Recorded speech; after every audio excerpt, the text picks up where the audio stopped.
नमस्कार, मी पद्मावती। आज मी तुम्हाला मालवणी पद्धतीचे घावन कसे करतात ते मी दाखवणार आहे। तर त्याचे साहित्य सांगते। इथे मी 3 वाटी तांदूळ घेतले। 3 वाटी तांदूळ मी 5 तास पाण्यामध्ये भिजत ठेवले होते।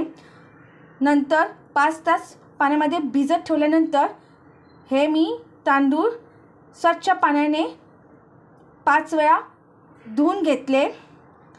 आता मी हे 3 वाटी तांदूळ मी मिक्सरमधून वाटून घेणार आहे। थोडे थोडे तांदूळ मी मिक्सरच्या भांड्यात घालून त्यात पाणी घालून छानपैकी वाटून घेणार आहे। तर अशा पद्धतीने तांदळामध्ये थोडं पाणी घालून मिक्सरच्या भांड्यातून छान वाटून घेतलेले आहे। आता घावन करायचे आहे तेव्हा मी थोडंसं पाणी घालत आहे। मला थोडंसं घट्टसर वाटते। आपण बघायचं आणि तसं आपण पाणी घालायचं आणि छानपैकी असं पातळ असं करून घ्यायचं। आता मी ह्याच्यामध्ये अर्धा चमचा मीठ घालत आहे आणि मिश्रण एकजीव करून घेत आहे। तर इथे मी गॅसवर भिडं गरम करत ठेवलं होतं, ते गरम झालेलं आहे। आता मी हे बघा असं कांद्याने मी आता असं तेल लावून पहिल्यांदा घेत आहे। घावन करण्यापूर्वी आधी पहिला असं भिडाला असं तेल लावून घ्यायचं व्यवस्थित।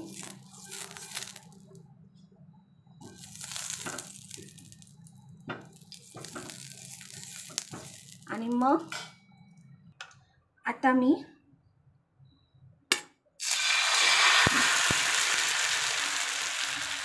भिड्यावर असं घालून घेते घावन करण्यासाठी। आणि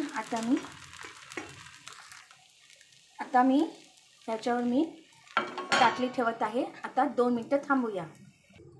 तर 10 सेकंद झालेले आहेत। आता बघते मी। तर आता ह्याच्या घावण्यावरती असं परत कांद्याने तेल लावून घेते आणि मग परत मी 2 मिनिटं असं मी ताटली ठेवते। 10 सेकंद झालेले आहेत। आता मी ताटली काढते आणि आता मी घावना आपला तयार झालेला आहे। आता मी तव्यावर काढून घेते। अशाच पद्धतीने दुसरा घावना करूया आपण। परत असं भिड्याला तेल लावून द्यायचं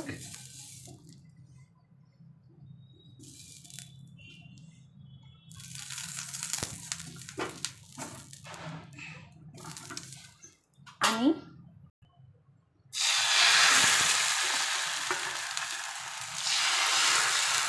असं घालून द्यायचं आणि आता त्याच्यावर टाकली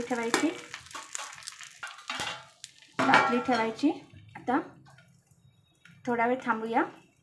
5 सेकंद झाले आहेत। आता आपण टाकली काढूया। आता परत घावण्याला असं मी कांद्याने मी असं तेल लावून घेते आणि परत त्याच्यावर टाकली ठेवते। आता थोडा वेळ थांबूया आपण। 5 सेकंद झालेले आहेत। आता मी परत टाकली काढते। आता मी घावन तव्यावर काढून घेते। तर अशा पद्धतीने सगळे घावन करून घ्यायचे आहेत आपल्याला। तर अशा पद्धतीने सगळे घावन तयार केलेले आहेत। तर मालवणी पद्धतीचे अशा पद्धतीने घावन केले जातात। तुम्हाला माझा व्हिडिओ आवडला असेल तर लाईक करा। धन्यवाद।